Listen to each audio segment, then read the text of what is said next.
আমার আল্লাহর মতো জীবন দাও। বুঝলাম তুমি আমার আল্লাহর মতো মরণ দাও, কিন্তু নমরুদ খেয়াল করে শোনো, আমার আল্লাহ প্রতিদিন সকাল বেলায় পূব আকাশ থেকে জল জলে সূর্যটা উঠায়।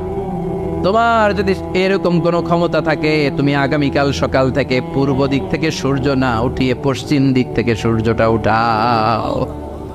ফাবুহিতাল্লাযী কাফার, এবার ধরা গেছে। এবার জায়গার মধ্যে ধরা, একেবারে স্টপ, লা জবাব। নমরুদের মুখে কোনো জবাব নাই।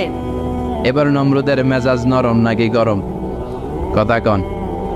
গরম মেজাজ নিয়ে কয়, হাররিকু, এটারে আগুনে জ্বালা, এটারে আগুনে ফেল। নমরুদ বুঝে নাই যে আগুনের মালিককে। বিশাল আগুনের কুণ্ডলি পাকিয়ে সাইয়েদনা ইব্রাহিমকে আগুনের মধ্যে ফেলে দেয়া হলো। হাতের মধ্যে রশি, পায়ের মধ্যে রশি।